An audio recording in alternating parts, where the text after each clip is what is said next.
నమస్కారం వార్తల్లోకి స్వాగతం. ముందుగా ముఖ్యాంశాలు.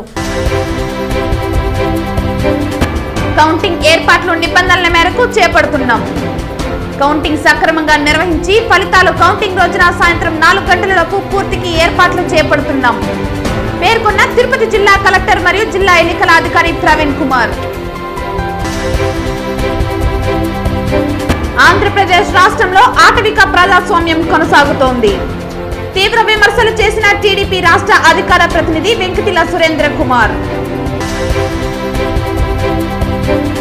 జిల్లాల్లో ఏనుగుల సంరక్షణ కొరకు అత్యంత ప్రాధాన్యత ఇస్తున్నాం. జిల్లాల్లో ఏనుగుల గణన చేపట్టాం. ఇప్పటి వరకు 90 నుంచి 110 ఏనుగులు ఉన్నట్లు గుర్తించాం పేర్కొన్న జిల్లా అటవీ శాఖ అధికారి చైతన్య కుమార్ రెడ్డి. వార్తల్లోని వివరాలు.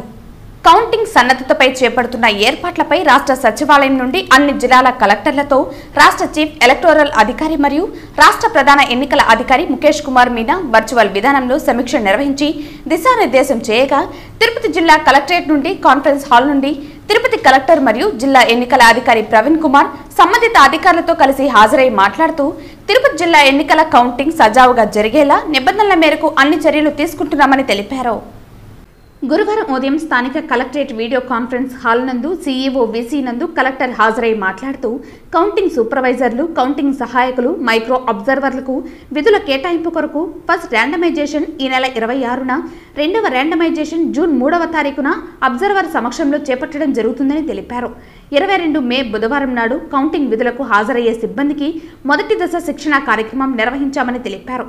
మీడియా సెంటర్ ఏర్పాటు చేపడుతున్నామని, తగినంత కేంద్ర బలగాలు రావటం జరిగిందని, స్ట్రాంగ్ రూమ్, కౌంటింగ్ కేంద్రం వద్ద శ్రీ పద్మావతి మహిళా విశ్వవిద్యాలయం ఇంజనీరింగ్ కళాశాల ప్రాంగణం ఎంట్రీ వద్ద భద్రతా ఏర్పాట్లు చేశామని తెలిపారు. 90 సీసీ కెమెరాలు ఏర్పాటుతో స్ట్రాంగ్ రూమ్, దాని చుట్టుపక్కల పరిసర ప్రాంతాలు కవర్ అయ్యేలా ఏర్పాటు చేశామని తెలిపారు. పోస్టల్ బ్యాలెట్ లెక్కింపు 4వ తేదీన సాయంత్రం 4 కల్లా పూర్తయ్యేలా ఏర్పాట్లు చేపడుతున్నామని, ఈవీఎం కంట్రోల్ యూనిట్ల ఓట్ల లెక్కింపు కూడా ఆలోపు పూర్తి చేస్తామని, తదనుగుణంగా ఏర్పాట్లు చేస్తున్నట్లు తెలిపారు. తిరుపతి పార్లమెంట్ నియోజకవర్గ పోస్టల్ బ్యాలెట్ 15 టేబుల్ ఏర్పాటుతో 3 రౌండ్లలో పూర్తి చేసేలా ఏర్పాట్లు చేస్తున్నామని తెలిపారు. సీసీటీవీ కెమెరాల వద్ద అభ్యర్థులు లేదా వారి ఏజెంట్లు పరిశీలించేలా ఏర్పాట్లు చేశామని తెలిపారు. ఈసీఐ, సీఈఓ, ఏపీ వారి మార్గదర్శకాల మేరకు అన్ని చర్యలు తీసుకుంటున్నామని కలెక్టర్ సీఈఓకు వివరించారు. ఆరోగ్యశ్రీ పథకం కింద క్లెయిమ్ల జాప్యంపై నెట్వర్క్ ఆసుపత్రుల ఆందోళనకు సంబంధించి తిరుపతి జిల్లా కలెక్టర్ ప్రవీణ్ కుమార్ అధ్యక్షతన ఆరోగ్యశ్రీ నెట్వర్క్ ప్రైవేట్ ఆసుపత్రుల మేనేజింగ్ డైరెక్టర్లతో సమావేశం నిర్వహించారు. ఆరోగ్యశ్రీ నెట్వర్క్ ఆసుపత్రులకు ప్రభుత్వం కొంత మొత్తంలో క్లెయిమ్లను విడుదల చేసింది. ఆరోగ్యశ్రీ నెట్వర్క్ ఆసుపత్రుల పథకం కింద ఆరోగ్యశ్రీ సేవలను నిలిపివేస్తే లబ్ధిదారులు ప్రభావితమవుతారని, పెండింగ్లో ఉన్న క్లెయిమ్ల విడుదలకు సంబంధించి ప్రిన్సిపల్ సెక్రటరీ ఆఫ్ హెల్త్తో చర్చలు కొనసాగుతున్నాయి మరియు ఈ నిధులను విడుదల చేయడానికి ప్రణాళికలు జరుగుతున్నాయి. ఎన్నికల కోడ్ను పరిగణలోకి తీసుకుని ఆసుపత్రులు ఆరోగ్యశ్రీ సేవలను కొనసాగించాలని అభ్యర్థించారు. క్లెయిమ్ల మొత్తంలో 50% విడుదల చేయవలసిన అవసరాన్ని ఆరోగ్య శాఖ ప్రిన్సిపల్ సెక్రటరీకి తెలియజేయాలని ఆసుపత్రుల యాజమాన్యం కలెక్టర్ని అభ్యర్థించారు. ఈ అభ్యర్థనను హెల్త్ ప్రిన్సిపల్ సెక్రటరీకి తెలియజేస్తామని నెట్వర్క్ హాస్పిటల్స్ ఎండీలకు కలెక్టర్ తెలియజేశారు. ఈ కార్యక్రమంలో జిల్లా సమన్వయ అధికారి రాజశేఖర్ రెడ్డి, జిల్లా మేనేజర్ శివకుమార్, సంకల్ప హాస్పిటల్ అధినేత నాగరాజు, అనంతనాగ్, వెంకటరమణ హార్ట్ హాస్పిటల్ యాజమాని వెంకటరమణ, సాయిసుధ హాస్పిటల్ యాజమాని సుధారాణి, స్నేహ హాస్పిటల్ యాజమాని Ramesh, rush hospital doctor Sivakumar, Amara hospital CEO Venugopal, Ramadevi hospital CEO Chakradhar తదితరులు పాల్గొన్నారు. జిల్లాలో ఏనుగుల గణన చేపట్టినట్లు జిల్లా అటవీ శాఖ అధికారి చైతన్య కుమార్ రెడ్డి తెలిపారు. జిల్లాలో ఏనుగుల గణన చేపట్టినట్లు జిల్లా అటవీ శాఖ అధికారి చైతన్య కుమార్ రెడ్డి తెలిపారు. ఈ నెల 24 నుంచి 27వ తేదీ వరకు జిల్లాలో ఏనుగుల లెక్కింపు కార్యక్రమం కొనసాగుతుందని, ఇందుకోసం 66 బృందాలను ఏర్పాటు చేయడం జరిగిందని జిల్లా అటవీ శాఖ అధికారి తెలిపారు. జిల్లాలో ఇప్పటి వరకు 90 నుంచి 110 ఏనుగులు ఉన్నట్లు అంచనా ఉందన్నారు. మొత్తం మన సౌత్ ఇండియా, దక్షిణ భారతదేశం మొత్తం మీద synchronous south India elephant estimates మనం కండక్ట్ చేస్తున్నాము.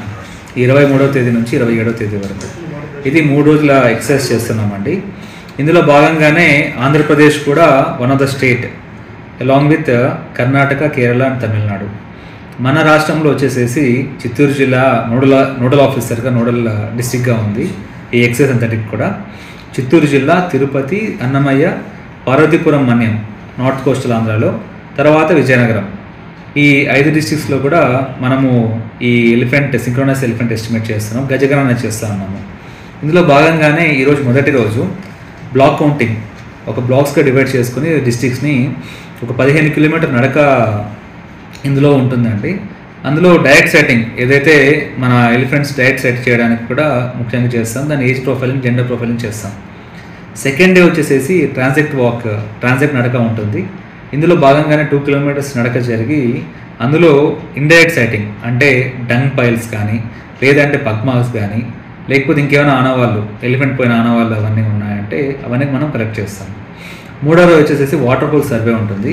ఏదైనా కానీ ఏనుగులు ఎక్కువగా వెళ్ళే నీటి వనరుల దగ్గరికి మనం అక్కడ వెళ్ళి క్యాంపింగ్ చేస్తాము. ఈ మొత్తం 66 బ్లాక్స్లో కూడా చేసి అక్కడ ఎన్ని ఏనుగులు వస్తున్నాయి ఏంది అనే దాని గురించి కూడా మనము డేటా షీట్లో మనము రికార్డ్ చేయడం జరుగుతుంది. ఈ మొత్తం డేటానంతటిని కూడా క్రోడీకరించి కంపైల్ చేసి మనము Indian institute of sciences Bengaluru, తర్వాత కర్ణాటక ఫారెస్ట్ డిపార్ట్మెంట్కి మనం పంపడం జరుగుతుంది. దీని ద్వారా మొత్తం రాష్ట్రం సౌత్ ఇండియాలో ఎన్ని ఎలిఫెంట్స్ ఉన్నాయనే దాని మీద ఒక అంచనా వస్తుంది. సో ఇది సెన్సెస్ కదా, సో అంచనా వస్తుంది. అదేవిధంగా మన రాష్ట్రంలో కూడా ఎన్ని ఏనుగులు ఉన్నాయనే దాని మీద కూడా ఒక అంచనా వస్తుంది. దీనివల్ల మనము ఏనుగు తర్వాత మనుషుల యొక్క ఒక కాన్ఫ్లిక్ట్ ఏదైతే ఉందో దాన్ని రెడ్యూస్ చేసుకోవచ్చు. తర్వాత బెటర్ ప్లానింగ్, మనం ఎలా ప్లాన్ చేసుకుంటే ఈ సమస్యల్ని మనం అధిగమించవచ్చో వాటి గురించి కూడా చేసుకోవచ్చు. తర్వాత సెంట్రల్ గవర్నమెంట్కి మనం నివేదించి ఎక్కువ ఫండ్స్ తీసుకోవడానికి కూడా ఇది దోహదపడుతుంది. సో అందుకని చెప్పేసి ఈ మొత్తం ఎక్సైజ్ని కూడా మీడియా అందరూ కూడా బాగా కవర్ చేస్తూ ఉన్నారు, ఇంట్రెస్టింగ్ కవర్ చేస్తున్నారు. వాళ్ళందరికీ కూడా నా ధన్యవాదాలండి. ఆంధ్రప్రదేశ్ రాష్ట్రంలో ఆటవిక ప్రజాస్వామ్యం కొనసాగుతోందని రాష్ట్ర అధికార ప్రతినిధి వెంకటిల సురేంద్ర కుమార్ తీవ్రంగా విమర్శించారు. ఆంధ్రప్రదేశ్ రాష్ట్ర చరిత్రలో పోలింగ్ రోజు, పోలింగ్ తర్వాత వైసీపీ ఎమ్మెల్యేలు, నాయకులు పక్కా ప్రణాళికలతో ప్రజలపైన, తెలుగుదేశం పార్టీ నాయకులు మరియు కార్యకర్తలపైన, టీడీపీకి ఓటేసిన ఓటర్లపైన మారణ ఆయుధాలతో దాడి చేయటం, ముందెన్నడూ లేని విధంగా హింసాత్మక ఘటనలు చోటు చేసుకోవటం చాలా దురదృష్టకరమని, అందుకు కొందరు పోలీసు అధికారులు ఏకపక్షంగా వ్యవహరించడం, సహకరించడం చాలా దురదృష్టకరమన్నారు. రాష్ట్రంలో, దేశంలో ఎక్కడా జరగనటువంటి హింసాత్మక సంఘటనలు మన రాష్ట్రంలో జరగటం చాలా శోచనీయమన్నారు. రాష్ట్రంలో ఇప్పుడు ఒక అసాధారణ పరిస్థితి ఏర్పడిందని, అదేంటంటే ఎన్నికల రిటర్నింగ్ అధికారులు వైసీపీ ఎమ్మెల్యేలు, ఎంపీలు, నాయకుల యొక్క ఒత్తిడులకు, బెదిరింపులకు గురై తాము విధులు నిర్వహించలేమని మెడికల్ లీవ్ మంజూరు చేయమని రాష్ట్ర ఎన్నికల ప్రధాన అధికారికి వినతులు చేయటం చాలా దురదృష్టకరమన్నారు. ఆంధ్రప్రదేశ్ రాష్ట్ర ఎన్నికల చరిత్రలో మాచర్ల, తాడిపత్రి, చంద్రగిరి, నరసరావుపేట, తెనాలి మరియు చాలా నియోజకవర్గాల్లో జరిగిన హింసాత్మక ఘటనలపై సిట్ యొక్క దర్యాప్తు నివేదికను బహిర్గతం చేయాలని డిమాండ్ చేయడం జరిగింది. సిట్ అధికారుల యొక్క దర్యాప్తులో 1530 మందిని నిందితులుగా గుర్తిస్తే కేవలం 140 మందిని మాత్రమే అరెస్టు చేసి పోలింగ్ యంత్రాంగం చేతులు దులుపుకున్నారని తీవ్రంగా విమర్శించడం జరిగింది. ఈ విలేకరుల సమావేశంలో చిత్తూరు పార్లమెంటు కార్యాలయ కార్యదర్శి మోహన్ రాజ్, చిత్తూరు మైనారిటీ సెల్ నియోజకవర్గ అధ్యక్షులు జాఫర్, పూతలపట్టు నియోజకవర్గ బీసీసీఎల్ అధ్యక్షులు ధరణి ప్రకాష్, పార్లమెంటు బీసీసీఎల్ కార్యదర్శి కుమార్ యాదవ్ తదితరులు పాల్గొన్నారు. ఈరోజు ఆయన 13వ తారీఖున స్వయంగా పోలింగ్ కేంద్రంలో ఈవీఎం దాడి చేస్తే మరి ఆ రోజు వెబ్ కాస్టింగ్ ఉంది, వీడియో రికార్డింగ్ ఉంది, పోలింగ్ ఆఫీసర్లు సిబ్బంది ఉన్నారు, వివిధ పార్టీల ఏజెంట్లు ఉన్నారు, ఓటర్లు ఉన్నారు. అంతమంది ప్రత్యక్షంగా చూసిన తర్వాత కూడా మరి అక్కడ ఉండే అధికారులు ఒక ఎమ్మెల్యేని పక్కన పెట్టి ఎవరో గుర్తు తెలియని వ్యక్తులు ధ్వంసం చేశారని చెప్పి తప్పుడు ఫిర్యాదు ఇచ్చారు. ఇది చాలా దురదృష్టకరం. మరి 13వ తారీఖున ఈ సంఘటన జరిగితే 15వ తారీఖు వరకు పోలీసు ఫిర్యాదు కూడా ఇవ్వాల. అంటే బాధ్యత ఎవరిది? బాధ్యత పోలింగ్ ఆఫీసరు, రిటర్నింగ్ ఆఫీసర్ తెలియజేయాల్సిన అవసరం ఉంది. రిటర్నింగ్ ఆఫీసర్ వెంటనే స్పందించి మరి పోలీసు ఫిర్యాదు చేయాలి. ఎందుకంటే ఎన్నికల అఫెన్స్ చాలా సీరియస్గా తీసుకోవాల్సిన అంశం. ఒక ఈవీఎం పగలగొట్టారంటే అంతకంటే ఎన్నికల మించిన ఎన్నికల నేరం ఇంకోటి ఉండదు. అయినా కూడా పోలీసు స్పందించి మరి సరైన చర్యలు లేవు. నిన్న మొన్న 2-3 రోజుల క్రితం ఆ వీడియో బయట వచ్చిన తర్వాత అప్పుడు మాత్రమే ఎమ్మెల్యే పైన A1గా చేర్చి కొన్ని సెక్షన్లు పెట్టారు. మరి పోనీ ఆయన అరెస్ట్ చేశారంటే అది లేదు. మరి ఆయన పారిపోవడానికి మరి పోలీసు అధికారులే సహకరించారనేది ఈరోజు స్పష్టమవుతోంది. 2 రోజుల పాటు జరిగే నడివితి గంగమ్మ జాతర వేడుకల్లో ఓంశక్తి భక్తుల విన్యాసాలు ఎంతగానో అలరించాయి. పెద్ద ఎత్తున ప్రజలు ఓంశక్తి భక్తుల విన్యాసాలు వీక్షించేందుకు బారులు తీరారు.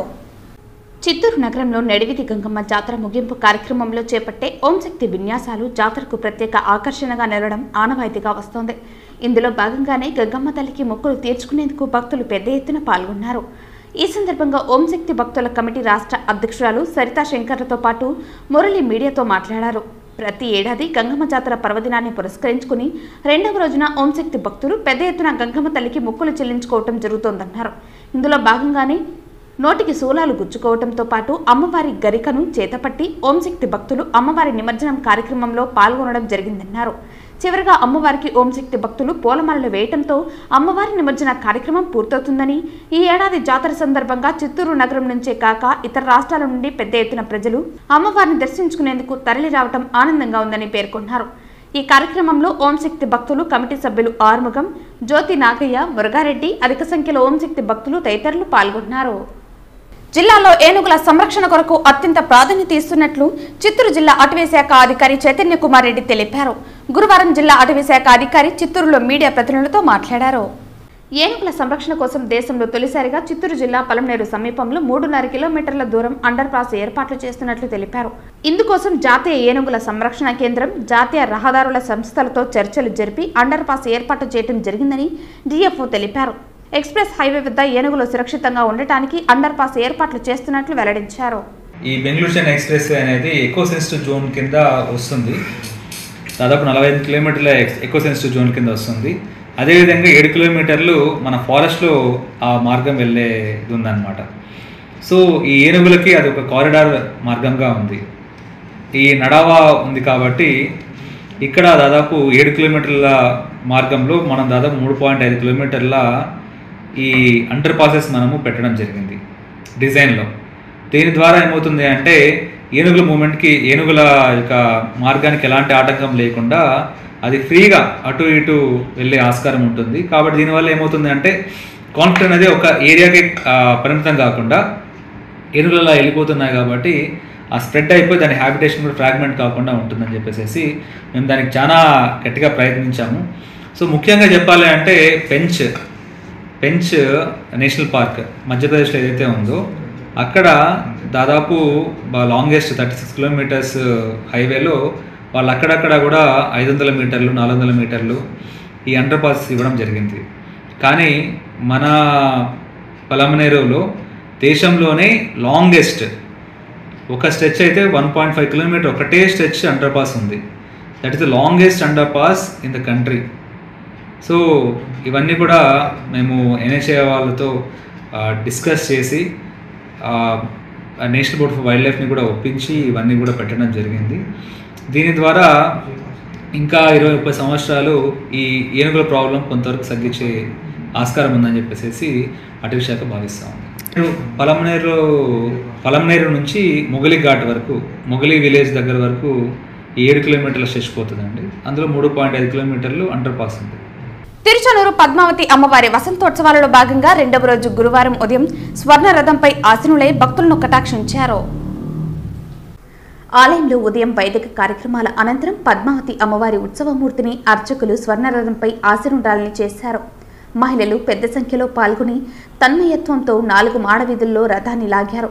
కర్పూర హారతులు సమర్పించి అమ్మవారిని దర్శించుకున్నారు. స్వర్ణ రథోత్సవంలో సిఈ నాగేశ్వరరావు, SC2 జగదీశ్వరరెడ్డి, ఆలయ డిప్యూటీ ఈవో గోవిందరాజన్, ఆలయ అర్చకులు Babuswami, superintendent Seshagiri, temple inspector Ganesh విశేష సంఖ్యలో భక్తులు పాల్గొన్నారు.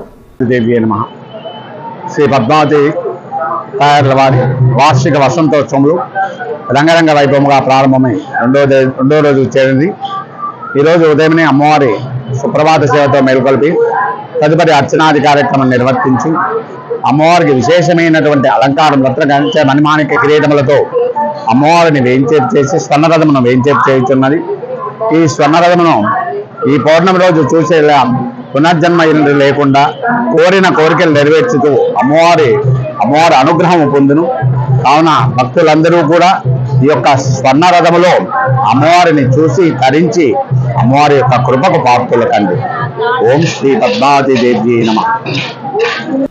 ఫ్రీడమ్ ఫ్రమ్ హంగర్ గ్రూప్స్ లో సభ్యులైన సుధీర్ విజ్ఞప్తి మేరకు తిరుచనూరు చైతన్యపురంలో నివాసముంటున్న కృష్ణయ్య వెంకటలక్ష్మి దంపతులకు 2 కుమారులు అంగవైకల్యంతో బాధపడుతున్నారని ఫ్రీడమ్ ఫ్రమ్ హంగర్స్ గ్రూప్ దృష్టికి తీసుకురావడంతో ఫ్రీడమ్ ఫ్రమ్ హంగర్ గ్రూప్ ద్వారా 10,000 ఆర్థిక సాయం చేయడం జరిగింది.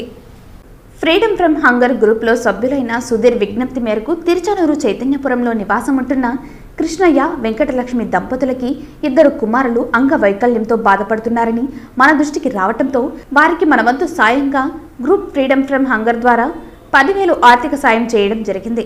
వారి కోరిక మేరకు వీల్ చైర్ త్వరలో అందజేయడం జరుగుతుందని హామీ ఇవ్వడం జరిగింది. అలాగే భవిష్యత్తులో ఏ అవసరం వచ్చినా గ్రూప్ని సంప్రదించవచ్చునని హామీ ఇవ్వడం జరిగింది. ఈ సందర్భంగా వారు మాట్లాడుతూ గ్రూప్ సభ్యులు అందరికీ పేరు పేరున ధన్యవాదాలు తెలియజేశారు. ఈ కార్యక్రమంలో శశిధర్ రెడ్డి, ధనంజయ రెడ్డి, గోవర్ధన్, మూర్తి, శ్రవణ్ తదితరులు పాల్గొన్నారు. తిరుమల శ్రీవారిని ఈరోజు ఉదయం వీఐపీ విరామ దర్శన సమయంలో విశాఖ శారదా పీఠాధిపతి స్వరూపానంద స్వామి దర్శించుకున్నారు. వీరికి ఆలయ అధికారులు స్వాగతం పలికి దర్శన ఏర్పాట్లు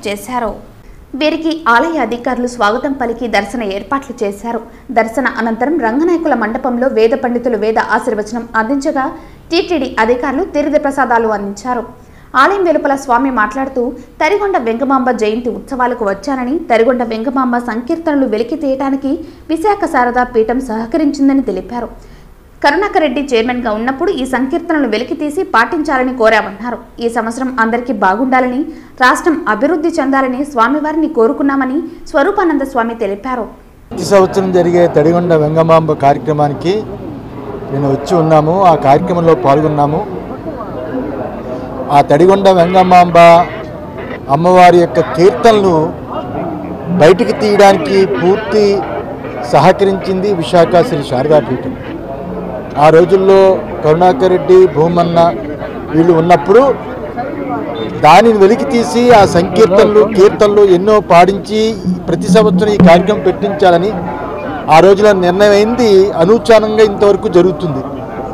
అమ్మవారు సాక్షాత్ అమ్మవారి యొక్క స్వరూపంగా ఆవిడ ఎన్నో అద్భుతమైన కార్యక్రమాలు చేసింది కాబట్టి ఆమె కార్యక్రమానికి నిన్న వచ్చి ఈరోజు స్వామివారు దర్శనం చేసుకొని ఈ సంవత్సరం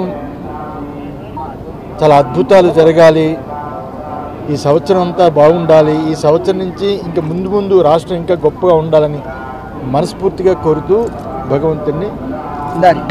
కుప్పంలో శ్రీ ప్రసన్న తిరుపతి గంగమ్మ జాతర సందర్భంగా బుధవారం ఉదయం 10 గంటల నుండి అమ్మవారి విశ్వరూప దర్శనాన్ని భక్తులకు కల్పించారు. కోరిన కోరికలు తీర్చే కల్పతరువుగా పేరొందిన అమ్మవారిని దర్శించుకోవటానికి కుప్పంతో పాటు ద్రావిడ రాష్ట్రాలైన తమిళనాడు, కర్ణాటక, ఇతర రాష్ట్రాల నుండి భక్తులు లక్షల్లో తరలివచ్చారు. భక్తుల తాకిడి ఎక్కువగా ఉండడంతో ముందుగా క్యూ లైన్లను ఏర్పాటు చేశారు. భక్తులు అమ్మవారికి వివిధ వేషధారణలతో మొక్కులు చెల్లించుకుని అమ్మవారిని దర్శించుకోవటం కోసం క్యూ లైన్లలో బారులు తీరారు.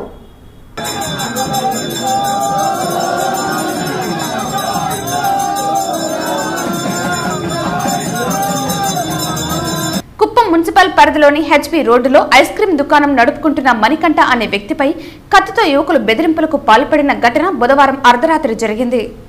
కాగా ఈ ఘటనకు సంబంధించిన వీడియోలు సామాజిక మాధ్యమాల్లో వైరల్ అవ్వడంతో ఈ ఘటన ఆలస్యంగా వెలుగులోకి వచ్చింది. దుకాణంలోని సుమారు 4,000 రూపాయల విలువ చేసే ఐస్ క్రీంలను యువకులు ఎత్తుకెళ్లినట్లు మణికంఠ పోలీసులకు ఫిర్యాదు చేశారు. బాధితుడి ఫిర్యాదు మేరకు కత్తితో బెదిరించిన 3 యువకులను కుప్పం పోలీసులు అదుపులోకి తీసుకుని విచారణ చేపట్టారు. వార్తలు ముగించే ముందు ముఖ్యాంశాలు మరోసారి. కౌంటింగ్ ఏర్పాట్లు నిబంధనల మేరకు చేపడుతున్నాం. కౌంటింగ్ సక్రమంగా నిర్వహించి ఫలితాలు కౌంటింగ్ రోజున సాయంత్రం 4 గంటలలోపు పూర్తికి ఏర్పాట్లు చేపడుతున్నాం పేర్కొన్న తిరుపతి జిల్లా కలెక్టర్ మరియు జిల్లా ఎన్నికల అధికారి ప్రవీణ్ కుమార్. ఆంధ్రప్రదేశ్ రాష్ట్రంలో ఆటవిక ప్రజాస్వామ్యం కొనసాగుతోంది. తీవ్ర విమర్శలు చేసిన టీడీపీ రాష్ట్ర అధికార ప్రతినిధి వెంకటిల సురేంద్ర కుమార్. జిల్లాల్లో ఏనుగుల సంరక్షణ కొరకు అత్యంత ప్రాధాన్యత ఇస్తున్నాం. జిల్లాల్లో ఏనుగుల గణన చేపట్టాం. ఇప్పటి వరకు 90 నుంచి 110 ఏనుగులు ఉన్నట్లు గుర్తించాం పేర్కొన్న జిల్లా అటవీ శాఖ అధికారి చైతన్య కుమార్ రెడ్డి. ఈ వార్తలు ఇంతటితో సమాప్తం. తిరిగి వార్తల్లో మళ్ళీ కలుద్దాం. అంతవరకు సెలవు. నమస్కారం.